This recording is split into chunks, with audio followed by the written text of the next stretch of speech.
अबे मोदी सरकार कभी तो बॉलीवुड से बाहर निकला हो। ऑपरेशन का नाम तो कोई ढंग का रख लो। ऑपरेशन का नाम भी क्या रखा है? सिंदूर। अब सिंदूर तो तुमने शुरू कर लिया है, और सिंदूर लगने के बाद जो तुम्हारी सुहाग रात पे बैंड पाकिस्तान बजा रहा है, अब बजाते रहेंगे इस तरह तुम्हारी बैंड। और जब तक ये सिंदूर तुम्हारी लाल ना कर दे इस सिंदूर से, तो इंशाल्लाह पाकिस्तान को तुम अपना बाप इस दफा मानकर छोड़ोगे। नाज़रीन, गाय का मूत्र पीने वाला मुल्क जिनका शुरुआत दिन की गाय का मूत्र पीने से होती है, जंग तो शुरू कर बैठे, लेकिन पाकिस्तान से बार बार छितर खाने के बाद भी इनको सुकून नहीं आया।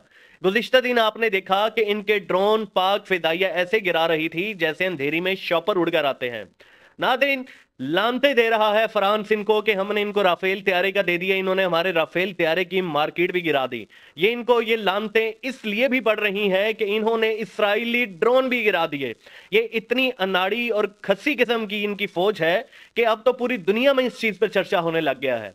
फ्रांस ने भी बोला है कि हमारे तैयारों का कोई कसूर नहीं, बेसिकली इनके पायलट ही खस्सी हैं। आपको बताता चलूं कि जंग के बाद जब इन्होंने ड्रोन भेजे तो रात को पाकिस्तान ने जब इनकी बैंड बजाना शुरू की, जब इनको लित्तर पड़ना शुरू हुए, जब इनके मुल्क में मिसाइल गिरना शुरू हुए, तो तरतल्ली मच गई। बौखलाहट का शिकार इंडियन मीडिया, जिसने आईपीएल का मैच शुरू होने से पहले तो फौज के लिए, अपनी भारतीय सेना के लिए बड़ी बड़ी इन्होंने गीत गाए थे, बड़ी बड़ी फंक्शन हो रहे थे।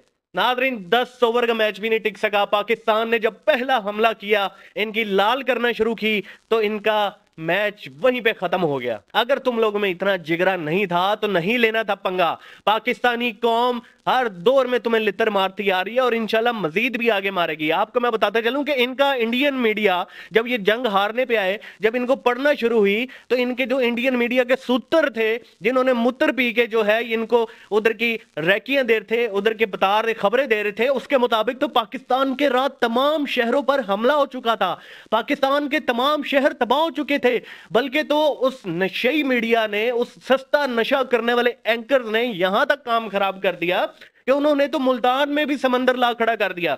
आईएनएस विक्रांत जनाब इस्लामाबाद पहुंच चुका है, इस्लामाबाद के समंदरों में पहुंच चुका। अबे अकल के अंधो, अबे भिखारियों, अबे तुम क्या चाहते हो भाई? इधर कौन सा समंदर आ गया? आपको बताता चलूं कि जिस टाइम ये इनका फदाइया और इनकी फौज हमले कर रही थी और काबिज हो चुकी थी पूरे पाकिस्तान के ऊपर, इनका कहना था कि थरथली खौफ का माहौल। मैं आपको बताता हूं कि पाकिस्तान में बारिश हो रही थी और यहां पर लोग बाहर एंजॉय कर रहे थे, घूम फिर रहे थे, आइसक्रीम खा रहे थे और चाय पी रहे थे, और इस टाइम ये बता रहे थे कि पाकिस्तान में डर का माहौल है, पाकिस्तान ने ये, इस दफा कोई तुम्हें छुड़ाने नहीं आएगा और इस दफा तुम्हें वो सबक सिखाएंगे कि आइंदा तुम्हारी जरूरत नहीं होगी कि तुम पाकिस्तान पर हमला कर सको। पाकिस्तान जिंदाबाद।